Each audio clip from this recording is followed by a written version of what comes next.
अस्सलाम वालेकुम, welcome to SN math home. आज का जो हमारा टॉपिक है उसमें हम डी मॉर्गन्स लॉ को प्रूव करेंगे सेट थ्योरी के मेथड के मुताबिक। वैसे तो डी मॉर्गन्स लॉ को प्रूव करने के बहुत ज़्यादा मेथड्स हैं, लेकिन सेट थ्योरी में जो मेथड अप्लाई किया जाता है हम उसको डिस्कस करेंगे। सेट थ्योरी में क्या मेथड है जी कि हमने अगर दो क्वान्टिटीज़ को आपस में इक्वल करना हो तो हम पहली क्वान्टिटी को दूसरी का सबसेट प्रूव कर देते हैं। सिमिलरली दूसरी को पहली का सबसेट प्रूव कर देते हैं। अगर तो दोनों एक दूसरे के सबसेट हो जाते हैं तो हम बड़ी इजीली कह सकते हैं कि वो दोनों आपस में इक्वल हैं। यहाँ पे भी हम ऐसे ही करेंगे कि हमारे पास जो ए यूनियन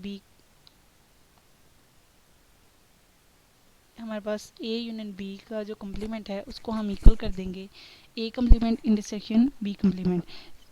तो जी लेट करते हैं, सबसे पहले शुरू करते हैं। वीडियो शुरू करने से पहले अगर आप चैनल पे नए हैं तो चैनल को सब्सक्राइब कर दें।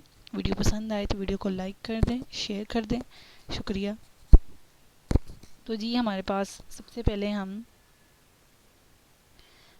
हम लेट कर लेते हैं कि हमारे पास कोई भी एक एलिमेंट है x जो बिलोंग करता है इस सेट से, यानी a यूनियन b के होल कम्प्लीमेंट से।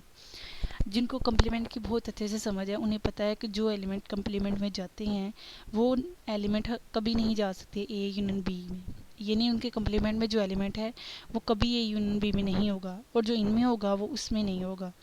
इट मीन्स हमारे पास x बिलोंग नहीं करना चाहिए a यूनियन b से। x बिलोंग नहीं करता है यूनियन बी से। अगर तो x इनके यूनियन में नहीं है इसका मतलब ना ही x a में है और ना ही b में है। अगर इन दोनों में से किसी एक में भी होता तो यूनियन में लाजमी चला जाता, तो ये इन दोनों में नहीं है। इसका मतलब है कि हमारे पास जो x जो है वो ना ही a से बिलोंग कर रहा है ना ही b से। अगर ये a से बिलोंग नहीं करता तो ये लाजमी होना चाहिए कि x बिलोंग करता है a कम्प्लीमेंट से। अगर तो ये b से बिलोंग नहीं करता तो ये लाजमी है कि x बिलोंग कर रहा है b कम्प्लीमेंट से। अगर तो x हमारे पास a कम्प्लीमेंट b कम्प्लीमेंट दोनों में जा रहा है तो इसका मतलब x हमारे पास a complement intersection b complement में भी जाएगा ही जाएगा, क्योंकि जो चीज़ दोनों में होती है वो इंटरसेक्शन में आ ही जाती है। यूनियन में ये होता है कि कोई एक भी चीज़ किसी एक में भी चीज़ हो तो वो यूनियन में चली जाती है। तो ये दोनों में है तो ये इनके इंटरसेक्शन में चला गया। अब यहाँ पे थोड़ी सी गौर करिएगा, मैंने x को लेट किया था कि वो एलिमेंट है a यूनियन b के होल कम्प्लीमेंट का, लेकिन x तो एलिमेंट निकल आया a complement intersection b complement का। इसका मतलब हमारे पास ये जो सेट है ये सब सेट है इस सेट का। तो इक्वेशन 1 हमें यही कह रही है कि हमारे पास जो a यूनियन b का होल कम्प्लीमेंट है वो सब सेट है a complement intersection b complement. Equation 1 आ गई हमारे पास। अब हम नेक्स्ट क्या करेंगे, हमारे पास इक्वेशन 1 आ गई। नेक्स्ट हम इस वाले को सबसेट प्रूव कर देंगे इस वाले का। तो हम कह देंगे कि अगर दोनों एक दूसरे के सबसेट हैं तो दोनों आपस में इक्वल है। तो मैं नेक्स्ट लेट कर लेती हूँ कि मेरे पास कोई भी y एलिमेंट है जो बिलोंग कर रहा है a complement intersection b complement से। अगर ये इन दोनों के कम्प्लीमेंट इंटरसेक्शन में है इसका मतलब ये a कम्प्लीमेंट में भी है और b कम्प्लीमेंट में भी है, क्योंकि इंटरसेक्शन में वही एलिमेंट जाते हैं जो दोनों में मौजूद हो। अगर ये a इंटरसेक्शन में है इसका मतलब ये a में नहीं है। अगर ये a कम्प्लीमेंट में है इसका मतलब a में नहीं है।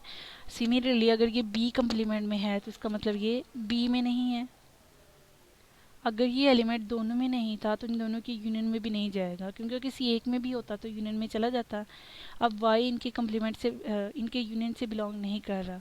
अगर तो y इनके यूनियन से बिलोंग नहीं कर रहा तो y लाजमी बिलोंग करना चाहिए इनके यूनियन के कम्प्लीमेंट से। ठीक हो गया जी। तो अब देखिए हमने लेट किया था कि y इसका एलिमेंट है, लेकिन वो हमारे पास इसका एलिमेंट निकल आया।